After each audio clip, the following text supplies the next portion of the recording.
So yun mga kuya, nandito kami sa may McDo Bicas at halos mag-iisang oras na yung order ko. Sobrang tagal gawin.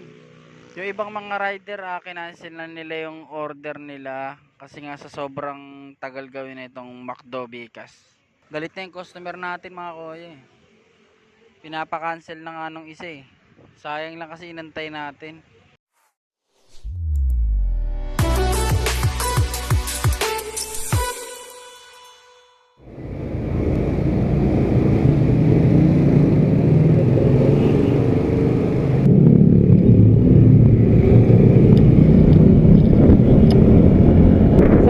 Nag-top up lang tayo para may pasukan tayo ng cash payment sa delivery natin.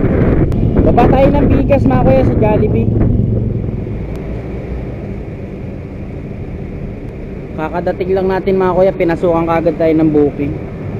Mag-aalmusal sana tayo kaso unahin muna natin to, sayang kasi.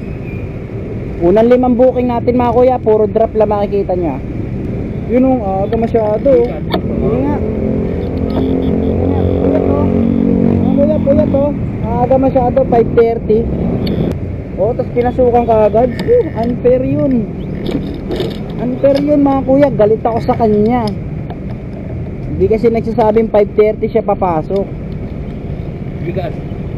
Ay, nagdali ako. 2,000. Eh mga kuya, deliver muna natin to. Mamaya tayo magkwentuhan. Trabaho muna.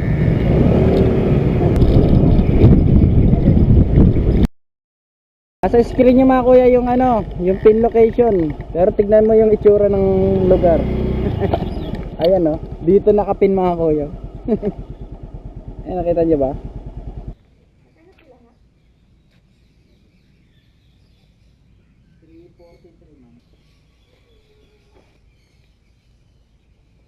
Wrong pin mga kuya yung yung cashier do sa Jollibee. Pero okay lang, malapit lang naman.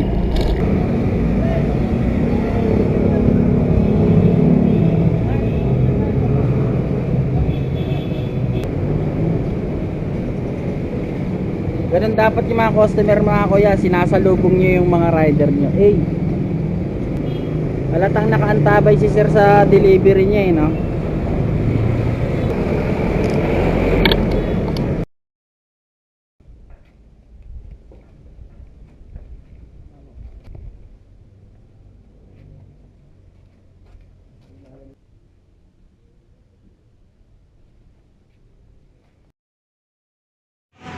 So yun mga kuya, nandito kami sa may McDo Bicas at halos mag-iisang oras na yung order ko. Sobrang tagal gawin.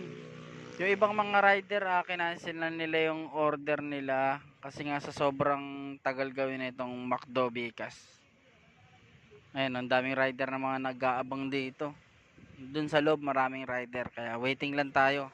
Galit na yung customer natin mga kuya eh. Pinapa-cancel na nga nung isa eh. Sayang lang kasi inantay natin. So yun mga kuya, kwento ko lang oh. Ito kanina pa to kuya, mag-iisang oras na to. Ngayon di ko mabiyahe dahil nga ito lang pala inaantay ko sa isang order oh. Ito, milk tea. Halos isang oras tayo naghintay doon mga kuya sa booking na yun.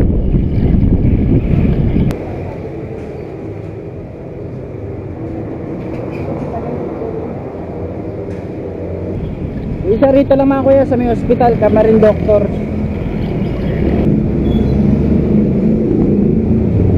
Tagal sir no? Tagal gawin.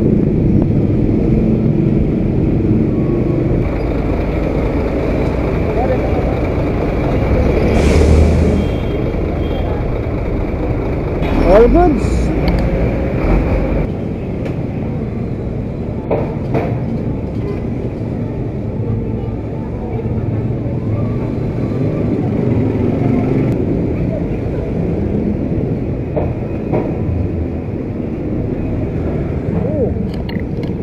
Kaway ka, kaway. Bigyan tayo sticker. Sticker po.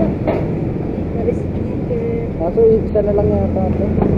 Pero ano pangalan ng Kuya Lord TV. Kaway nyo, ano niya, church nyo? Born again? Ano pong ano nyo, ha? Hindi ko alam. Ito tandok kayo sa taas.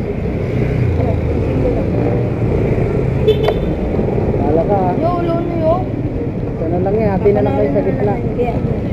Pati yung mama mo.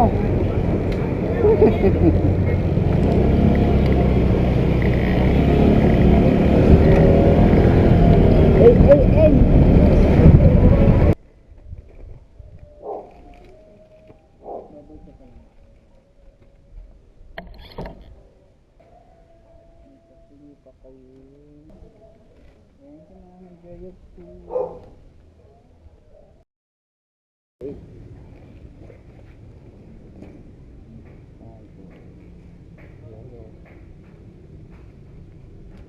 Okay na to, sir. Thank you po. Ang bango ng Jollibee mga kuya. Umakatikabo sa bag natin.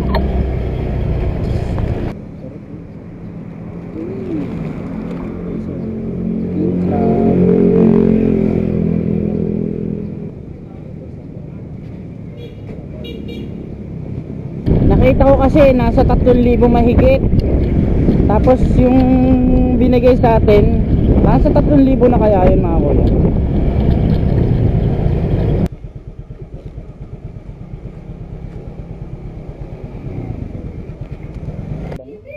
Ay, naningil pala yung guard ng 5 sir.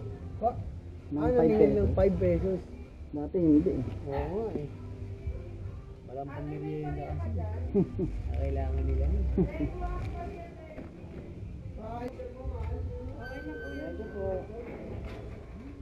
All goods mga kuya, binigyan tayo ng 15.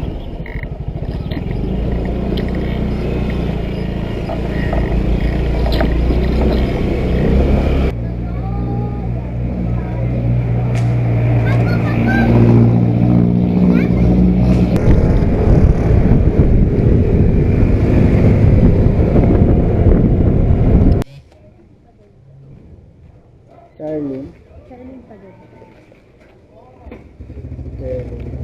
Tanong 1 ng tanong 1. Tanong 1.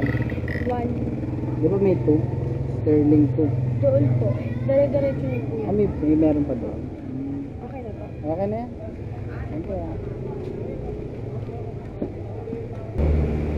Dito pa rin tayo sa McDo Bigas.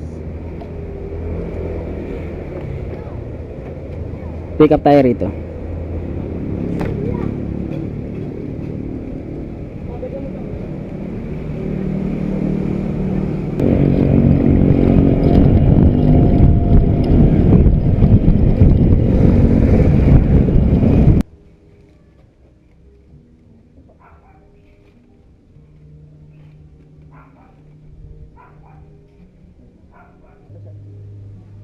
Thank you po. Pera ka ba mga kuya ang panghi? Ang panghi din mga kuya sa ano ng customer. Tinitiis ko lang yung baho, pero ang baho ang panghi. Doon siguro siya umiihi sa may gilid ng gate nila. So yun mga kuya, no? Bali bumiyahe tayo ng alas 8 hanggang alauna. Sa ngayon mga kuya, ang kinikita natin ay 784. Uwi muna tayo ng alauna mga kuya, babalik tayo ng alas 5 kasi meron tayong planner.